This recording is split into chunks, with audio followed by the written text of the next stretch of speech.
Bonjour à tout le monde. Donc je suis Jean-Michel Andreau. Je suis né en 1956 à Niort. On en a parlé hier. C'est une région bien caractéristique, Niort, puisque on a parlé religion et moi j'ai pas de religion justement. Bon. Ceci dit, à l'âge de 45 ans, je décide de reprendre une entreprise de travaux publics parce que les travaux publics c'est ma vie.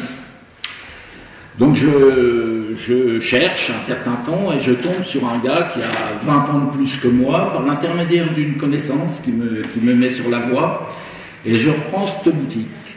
Alors 4 500 000 francs, c'est pas rien, c'est-à-dire 750, 760 000 euros. C'est vraiment un engagement, je fais ça avec mon épouse. Dans l'idée, pourquoi j'ai fait ça d'abord parce que c'est l'époque où dans le BTP on est passé à des entreprises immenses, c'est-à-dire Eiffage, Vinci, Bouygues. Bon voilà, si vous n'êtes pas dans ces trois groupes-là, vous êtes nulle part, quoi.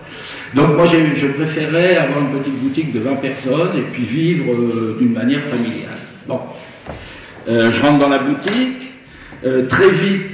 Je dis au gars qui avait l'entreprise, je dis continuez à travailler comme vous le faisiez avant, puisque je l'avais gardé 6 mois pour qu'il me mette au courant des choses. Chose à ne pas faire. Vous prenez une boutique, vous enlevez tout le monde à la tête. Bon. Il se trouve que ce mec, en plus, il était marié, mais il avait comme concubine, et il vivait avec cette concubine, sa secrétaire, forcément, et qui était aussi à 50% dans l'affaire. D'accord? Donc, c'est un terrain miné quelque part. Et il était prévu de la garder 2 ans en attendant que mon épouse vienne dans l'entreprise, parce que mon épouse est comptable. Bon.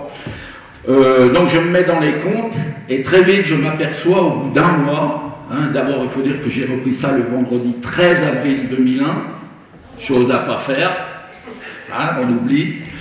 Et donc, début juin, je savais que j'étais dans le trou. Parce que quand j'ai fait les dépenses-recettes depuis le début de l'année, je me suis aperçu que ce qui m'avait promis comme résultat, c'était impossible. Ben, vous savez, dans le BTP, vous faites des situations de travaux mensuelles, mais des fois, un chantier, ça peut durer 2 ans, et donc vous pouvez, dans des situations de travaux, avancer des comptes ou pas les prendre. Donc faire la part des choses, c'est compliqué. Bon, enfin, ceci dit, je m'aperçois que je suis pas bien.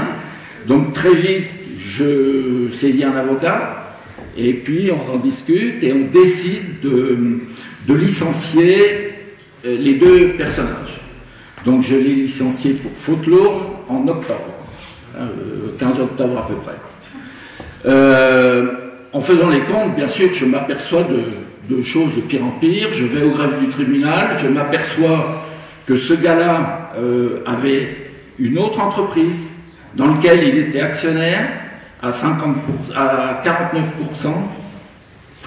dans le même patelin et dans la même activité.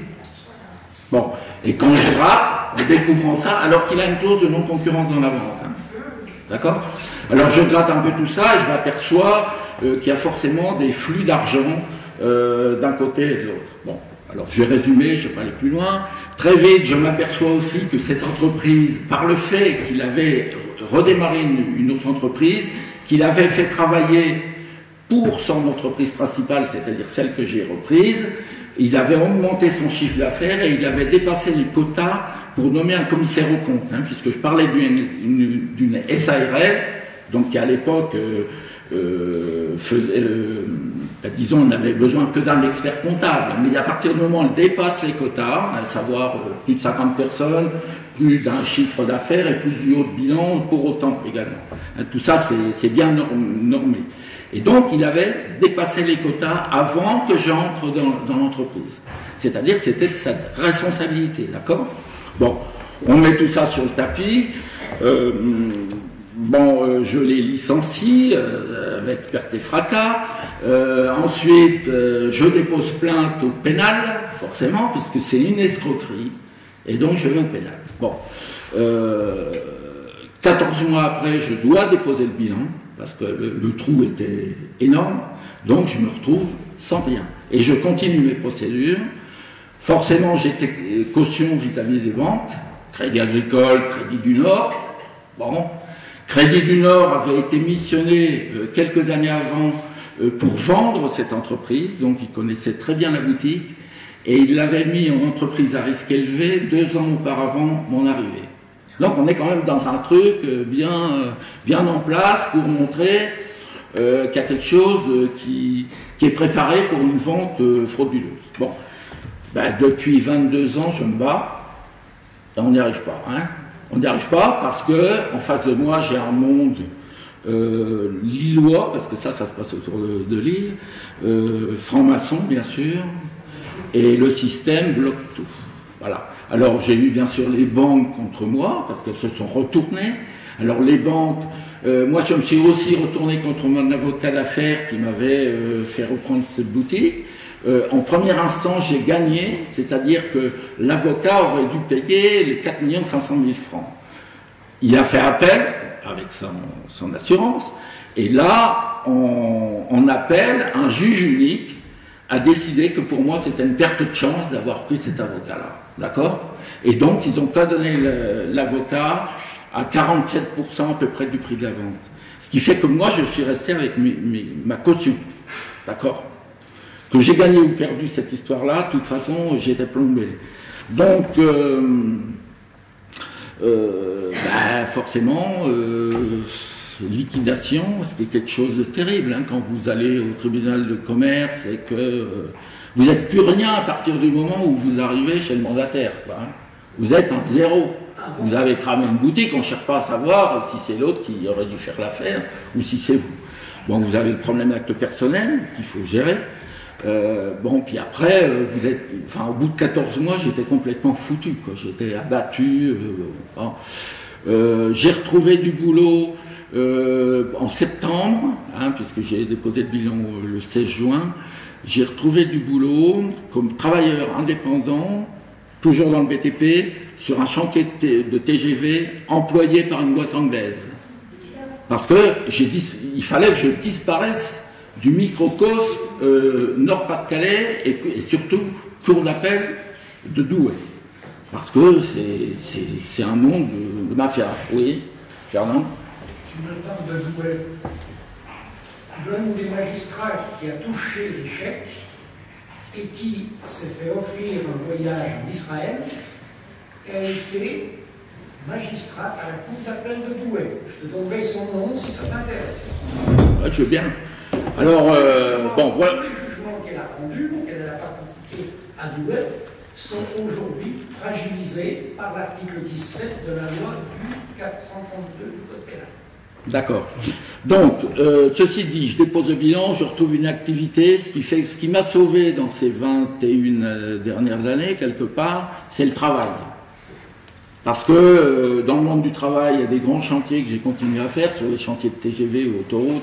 On travaille en équipe et c'est vraiment l'équipe qui m'a toujours porté pour continuer. Parce que sinon, moi je comprends très bien qu'il y a des gens qui se suicident. Moi, ma gamine qui avait entre 15 et 20 ans, dans les années où on était en problème, elle a perdu 3 années scolaires ou universitaires. Parce que, arrivé au mois de janvier, le moral était dans les chaussettes, elle ne pouvait plus continuer. Alors que c'était quelqu'un qui a travaillé et qui avait des possibilités. Quoi. Voilà. Oui. Je me trompe, vous recevez certains courriers de l'administrateur judiciaire, les juges, juste avant Noël, en période de... Ah ben, avant Noël, le jour de ton anniversaire, dans des moments, voilà, mais c'est comme ça, le système est là. Alors, bon, j'ai continué, mais si vous voulez, donc, je vous parle de 2001, mon épouse m'a suivi vraiment toujours, très bien, jusque 2007. Et en 2007, eh ben, le jour de la fête des mères, là aussi ça vous marque un petit peu, elle m'annonce qu'elle quitte la maison. C'est-à-dire, moi je travaillais en déplacement parce qu'il a fallu que je continue à travailler, elle était restée à la maison bien sûr avec ma fille qui avait ses problèmes, et voilà. Donc elle a été usée par le système. Donc à un moment donné, elle a jeté l'éponge, quoi, clairement. Bon, alors c'est là où je me suis réveillé en 2007, c'est-à-dire 6 ans après ce que j'avais repris. J'ai bien analysé mon truc parce que je me suis dit, mais attends, elle se barre, qu'est-ce que je fais?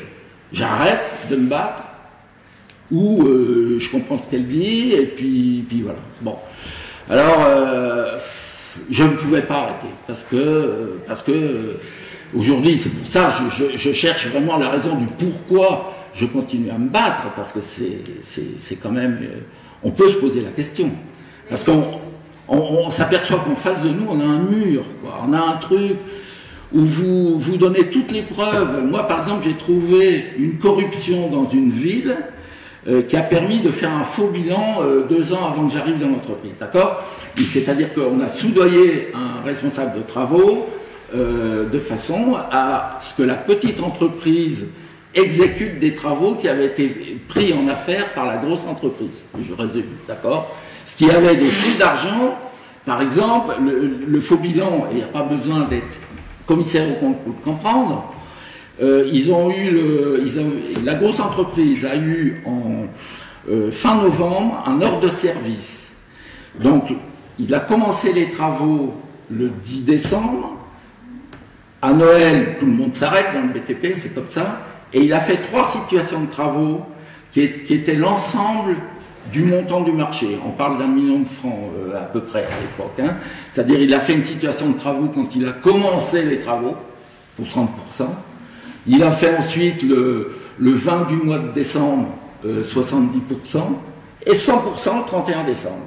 C'est-à-dire que, comprenez, la grosse boutique, les travaux n'étaient pas faits, il a facturé, il a une rentrée d'argent. Et par contre, la petite a exécuté les travaux sur janvier, février, mars, avril. Vous voyez? Donc le faux bilan, je l'ai démontré. Et bien les flics de la brigade financière de Lille m'ont dit oui, ben, vous savez, nous on n'est pas comptables. Alors si les mecs de la financière ne sont pas capables de voir un truc qu'un enfant de 14 ans peut comprendre, dommage. Bon, enfin ça fait partie de tout ça. Vous n'avez pas une lettre du commissaire au compte quand vous avez, quand votre associé escroc a fait en sorte qu'un commissaire au compte puisse être désigné?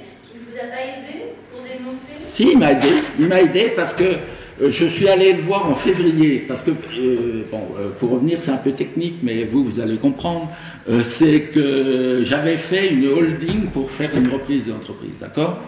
Donc, la holding, c'était une SARL, et on avait fait une SAS dans l'entreprise que j'ai rachetée, hein, Société d'Action Simplifiée. Et pour ça, dans une SAS, il faut un commissaire au compte. Donc, j'ai nommé moi-même un commissaire au compte. Et ce commissaire au compte, il aurait dû voir que l'entreprise... Oui. Mais les banquiers également auraient dû le voir, parce que les banquiers le savaient. Le commissaire au compte, il a une obligation pénale.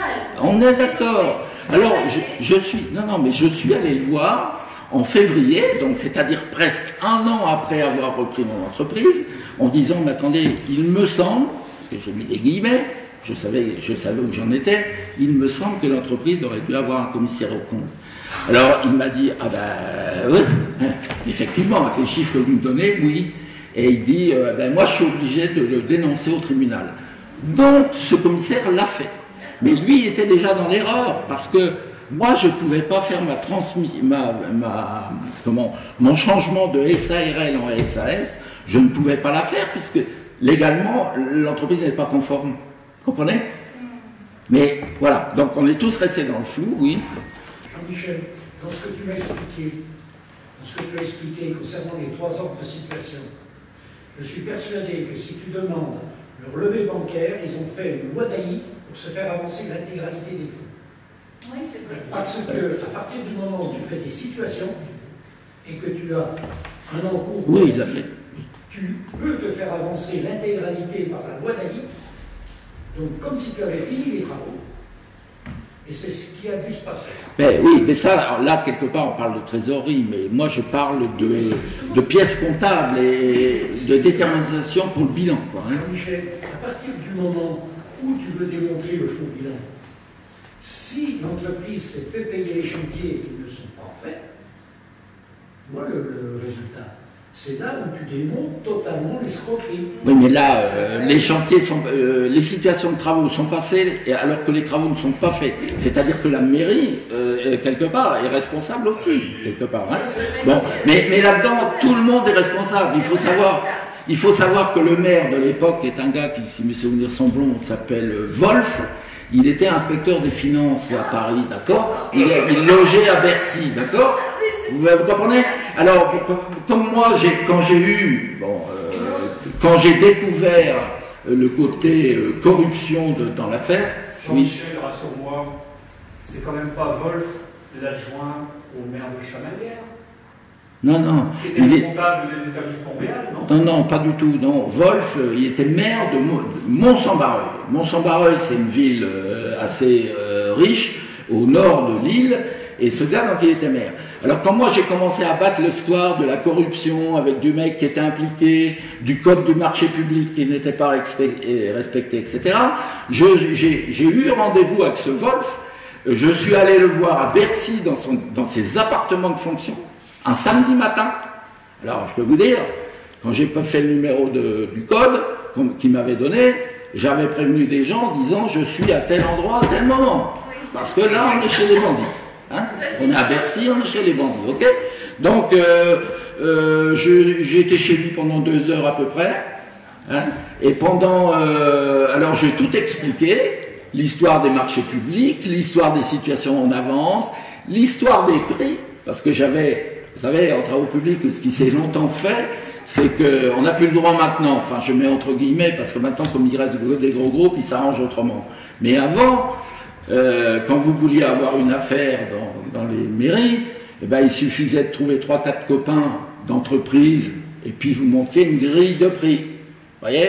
C'est-à-dire Tartampion, il répond à 10 €, l'autre il répond à 12, et l'autre il répond à 13, et machin. Donc j'ai trouvé ces grilles de prix dans mes archives d'entreprise. Donc j'ai dénoncé ça au service financier et compagnie. Bon, et ben ce fameux Wolf là, quand je lui ai dit, mais attendez, il me dit à la fin, donc la mairie n'a pas eu à souffrir de votre histoire. Ah ben j'ai dit non, forcément. Les quantités, j'avais pu démontrer qu'elles pouvaient être multipliées par 2, parce qu'il y a des métrés qui prouvaient qu'on avait fait 100 mètres carrés de trucs et puis qu'on en a facturé 200, ok? Et puis je dis le prix, ben non, évidemment non, puisqu'il y avait une entreprise qui était capable de donner 10 €, l'autre elle était capable d'en donner 20, une entreprise qui était adjudicataire se faisait payer 20 €, je dis non, 2 fois 2, 4, c'est-à-dire que la mairie elle a payé 4 fois le prix, vous comprenez? Donc voilà. Bon, ceci dit, j'ai pas réussi de ce côté-là, parce que j'aurais eu espoir qu'un mec comme ça dise, ben oui, mais il faut que le dossier sorte. Le pénal, au bout de 6 ans, c'est-à-dire en 2007, qui était une année terrible pour moi, on m'a annoncé non-lieu, forcément. Non-lieu. C'est-à-dire que le juge d'instruction a dit, ben, circuler, il n'y a rien à voir. Alors, je fais une petite parenthèse sur le juge d'instruction.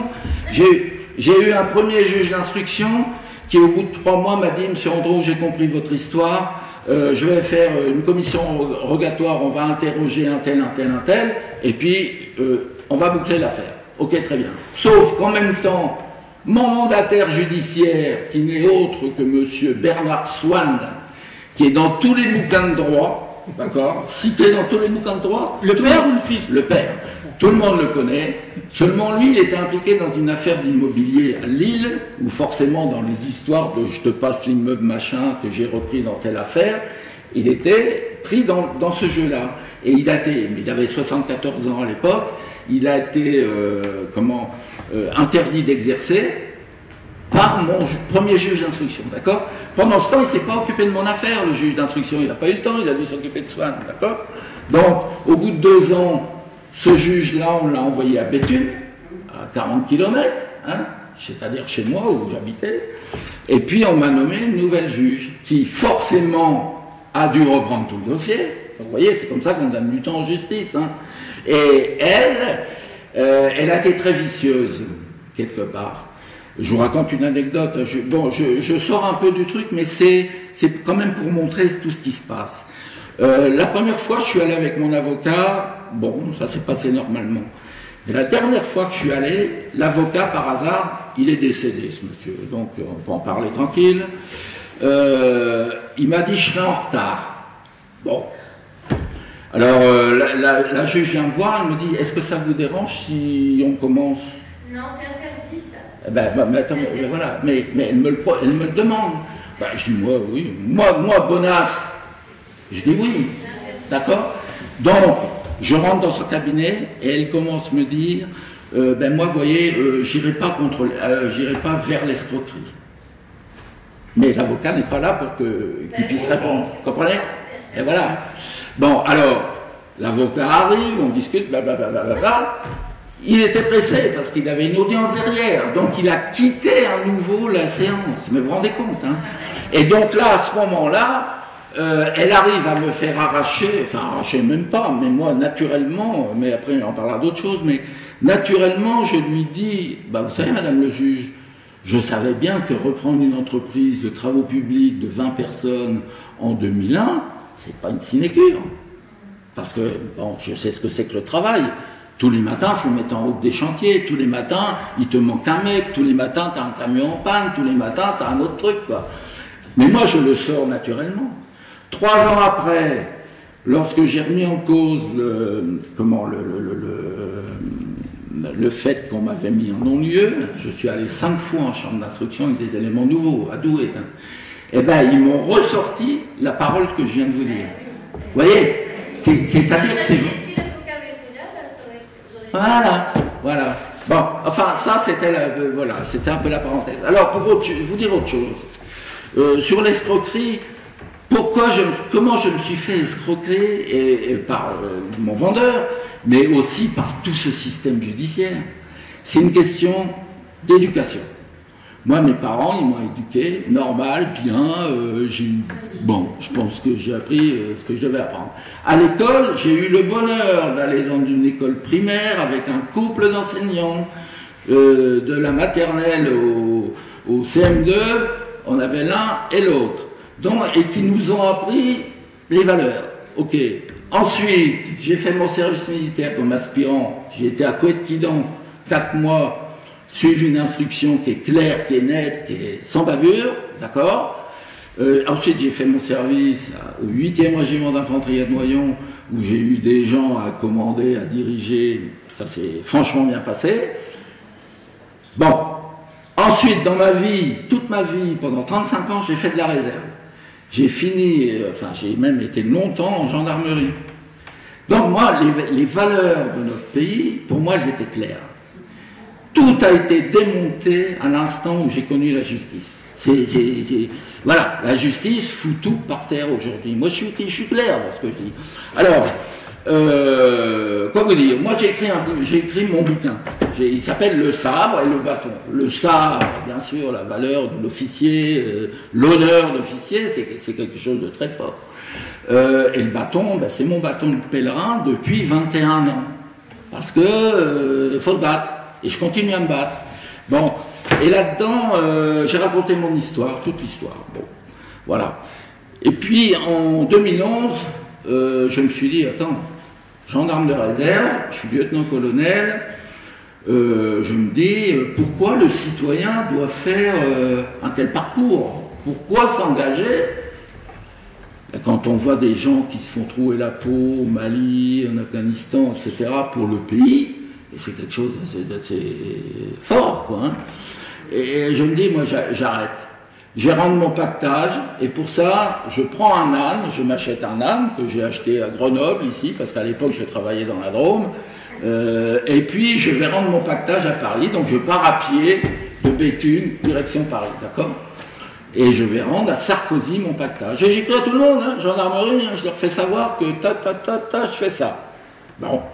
Je pars de Béthune, je passe au groupement de gendarmerie à Arras, d'accord, c'est-à-dire où il y avait mon patron, machin, et bon, il n'était pas là, il était en préfecture. Il y avait un major qui me reçoit, j'explique ce que je fais, mais il le savait. De toute façon, en gendarmerie, ils ont des oreilles pour travailler. Peut-être qu'il y en a ici, d'ailleurs, mais bon, c'est comme ça. Et je quitte Arras. Coup de fil du colonel. Il avait réagi. Mais Andro, qu'est-ce que vous faites? Je lui explique ce que je fais. Il me dit, mais quand même, pour la gendarmerie, non. Mais je dis, qu'est-ce qu'elle a fait, la gendarmerie? Je suis en 2011, mon histoire elle était en 2001, j'explique une vérité, j'explique des choses que la justice n'a pas respectées, et personne ne prend le bâton pour dire, mais attendez, il faut quand même aider ce mec-là qui dit une vérité et que ça marche pas. Personne ne le fait dans ce pays. Tout le monde se couvre, tout le monde prend son précaré, et voilà, c'est ça. Donc je suis allé à Paris, je me suis fait arrêter, j'ai une photo dans mon truc là, Je me suis fait arrêter place de la Concorde, bien sûr, ils n'ont pas voulu que j'aille plus loin parce que ça faisait désordre d'aller chez le garde des Sceaux avec un âne. Hein. Et puis ensuite remonter le boulevard Saint-Honoré, ils n'ont pas aimé, quoi. Donc, ils m'ont arrêté, il y avait 15 flics pour m'arrêter, quoi. Hein. Alors, ils m'ont raccompagné après. Bon, enfin, tout ça c'est de l'anecdote, je pourrais vous en parler. Bon, ensuite, donc j'ai écrit un livre, et dans mon deuxième tome, alors j'ai bien sûr mis du devoir au devoir de désobéir, parce que j'en suis là. En 2011, j'en étais là, c'est-à-dire que moi je suis un homme de devoir, un homme de respect, un homme d'honneur, et que face à cette justice qui est une honte pour le pays, quoi, eh ben, je dis c'est tout, je désobéis. Donc là-dedans, dans le deuxième tome, j'ai mis mes pièces juridiques, parce que d'une affaire qui était très simple en réalité, hein, le mec il reprenait sa boutique, et puis moi je passais à autre chose, je faisais autre chose, et tout allait très bien, et ben j'ai 9 affaires, plus un divorce, c'est-à-dire j'ai 10 affaires. Voilà. Alors on s'étonne que la justice est engorgée, mais c'est pas étonnant.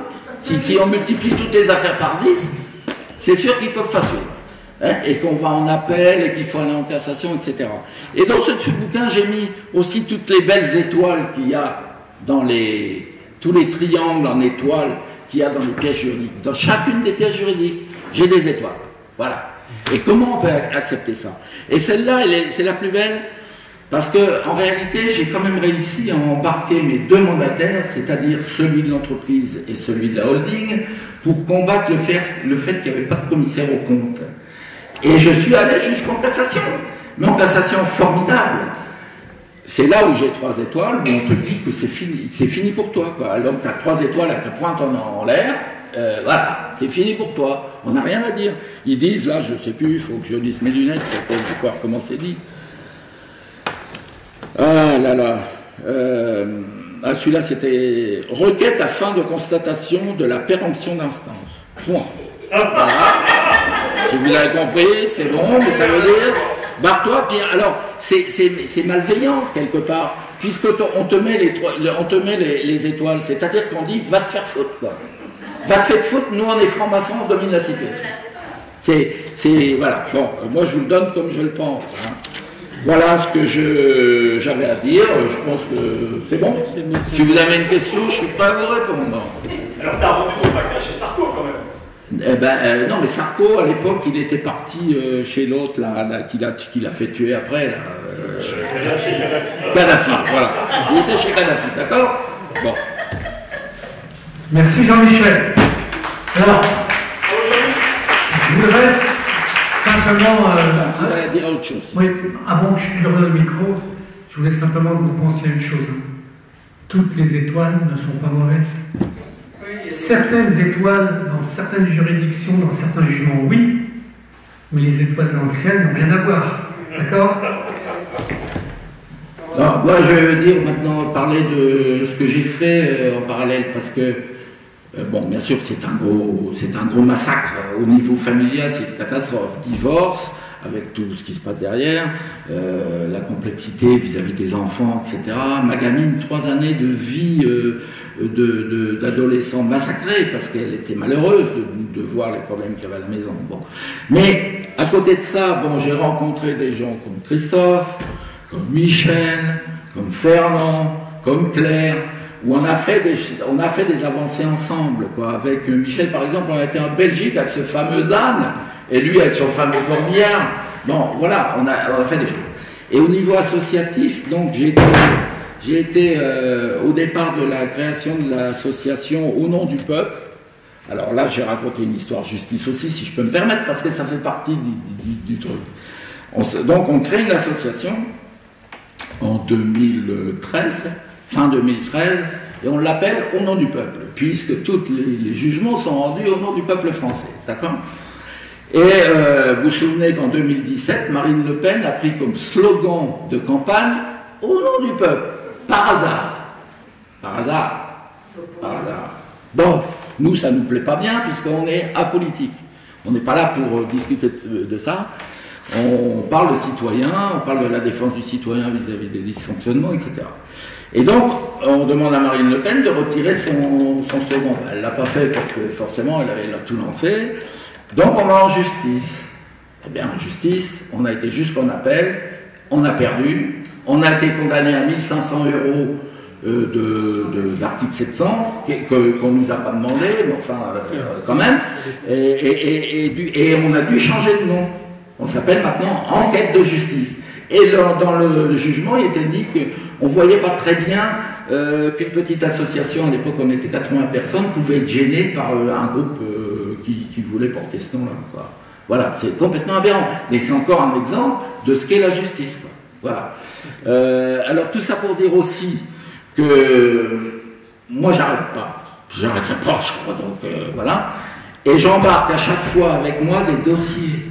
Et j'ai des dossiers, enfin les gens ici connaissent, et j'ai donné à Christophe un certain nombre de gens qui font des vidéos, et voilà. Et j'embarque par exemple un dossier de William Raffin, qui est un sous-officier qui a fait 25 ans d'armée dans la région de Grenoble, et qui a une passion, l'ULM et tous ces petits avions qui se baladent. Et donc un jour, il a découvert un champ qui faisait une culture bien spéciale, vue d'en haut.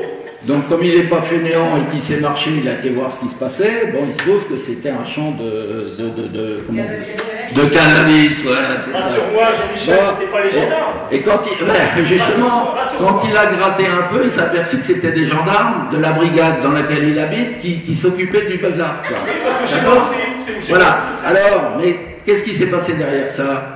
C'est qu'on lui a collé sur le dos un viol d'une fille de gendarme, de major de gendarmerie, d'accord? Et le gars, il a été fort emmerdé avec ça pendant 8-9 ans.